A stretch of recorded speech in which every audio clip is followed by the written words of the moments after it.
O som da água batendo nas pedras do rio abaixo era constante e poderoso, enquanto Mordecai se aproximava da borda da ponte de ferro, observando as águas turvas e agitadas. O vento forte bagunçava seus cabelos e sua capa, e ele segurava firme nas correntes da ponte para manter o equilíbrio. O ar estava frio e úmido, com cheiro de água e vegetação por todos os lados.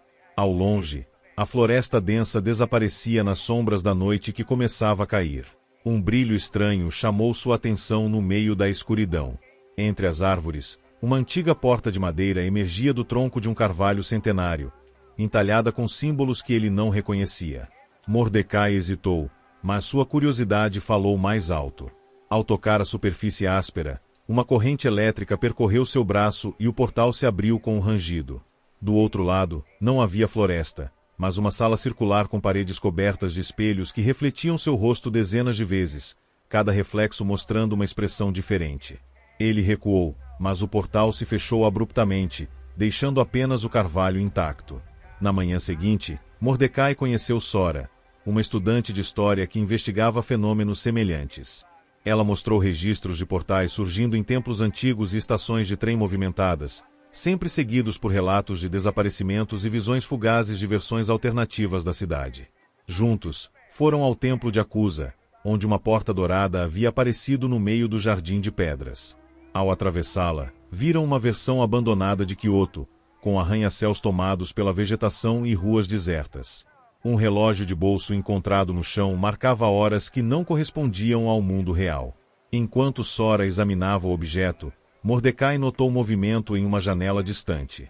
Uma figura com uma máscara de teatro N os observava antes de desaparecer.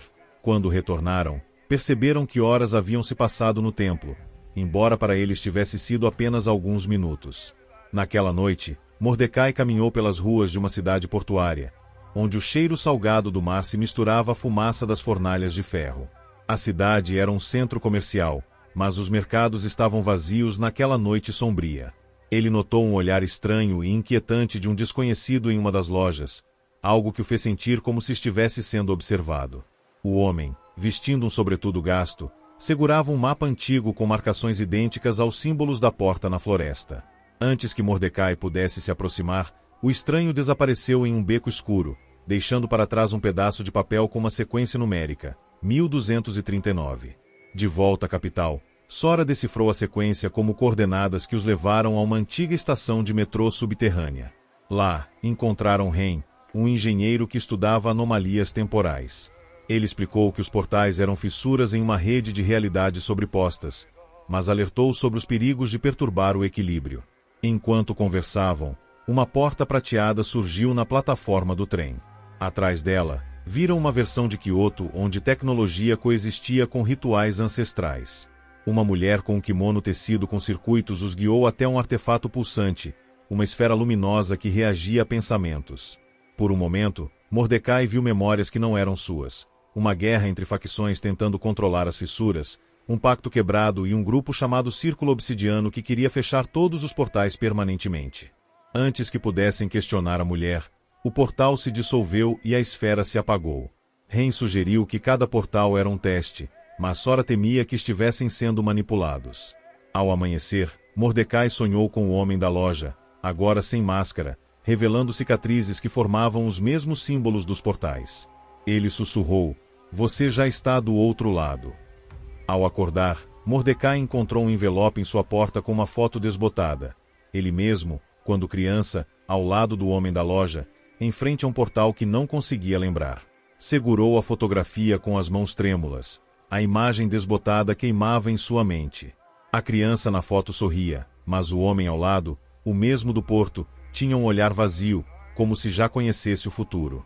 Sora chegou horas depois, carregando mapas antigos cheios de anotações sobre alinhamentos astronômicos e portais registrados em épocas diferentes. As coordenadas no papel não são geográficas, ela disse, apontando para círculos concêntricos desenhados sobre Kyoto. Elas são temporais. Alguém está usando o tempo como chave. Enquanto conversavam, Ren os interrompeu com uma notícia. Uma nova porta havia surgido no coração do bairro eletrônico de Acabará, desta vez em plena luz do dia.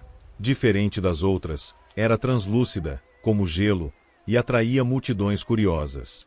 Quando chegaram, pessoas passavam a mão pela superfície, rindo, até que um homem mais ousado atravessou e desapareceu. Mordecai correu em direção ao portal, mas Sora o segurou. Não sabemos o que há do outro lado. Ele se soltou, determinado. Preciso entender porque ele está na minha memória. Atrás do portal, encontraram uma versão futura de Acabará, onde telas holográficas anunciavam uma guerra iminente.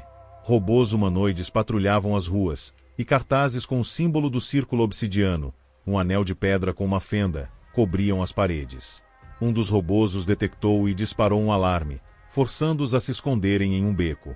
Lá, encontraram o homem da loja, agora sem máscara, inclinado sobre um dispositivo que piscava em sincronia com os portais.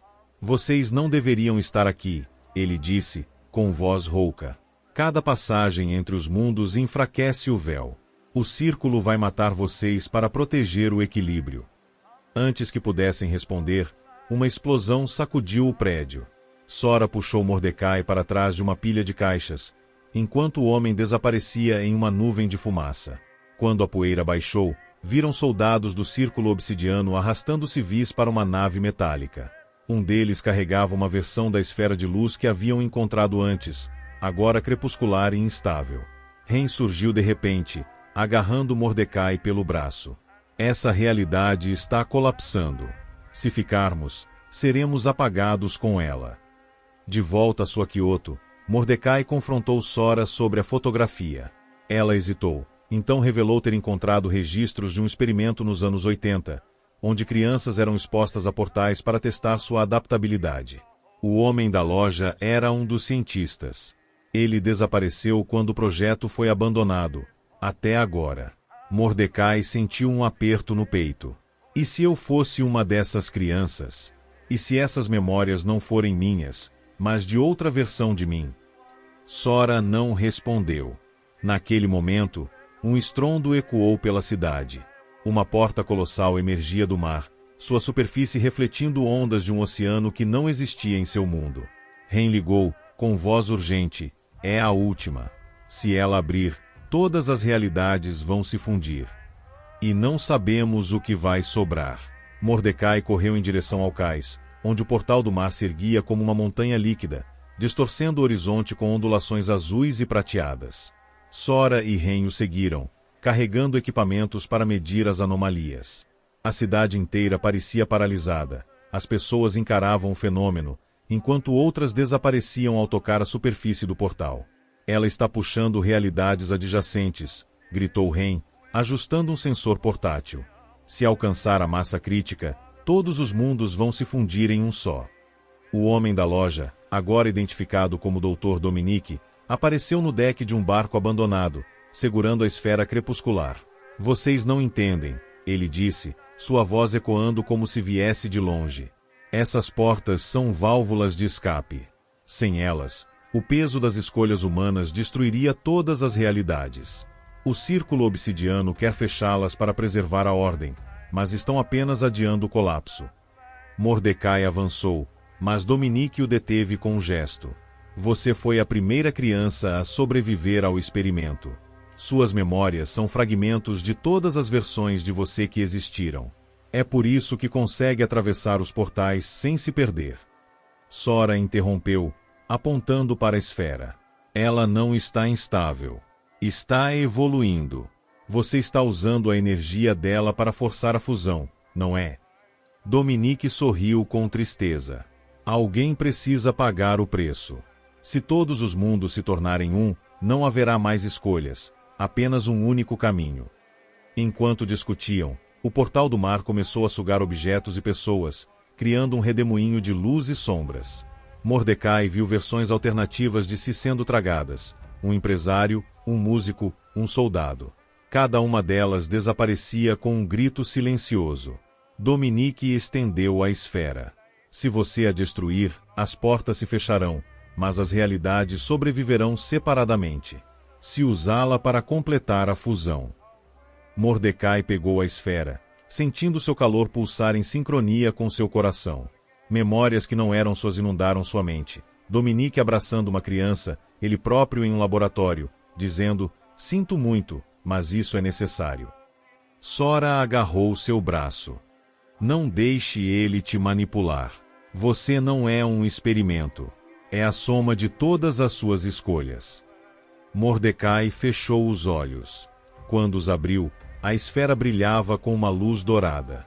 Ele a arremessou contra o portal, que explodiu em milhares de fragmentos, cada um refletindo uma cena diferente. Sora sorrindo em um mercado movimentado, reconsertando uma máquina antiga, Dominique chorando em um laboratório vazio. A realidade tremeu, depois se estabilizou. O mar voltou ao normal, e as pessoas no cais piscaram confusas, como se acordassem de um sonho. Mordecai olhou para suas mãos, agora vazias, e encontrou um pedaço da esfera no bolso. Um cristal negro com uma única runa, a primeira letra de seu nome. Ao longe, um sino de templo tocou, e ele soube, sem saber como, que os portais ainda existiam, escondidos entre um passo e outro, esperando a próxima pergunta.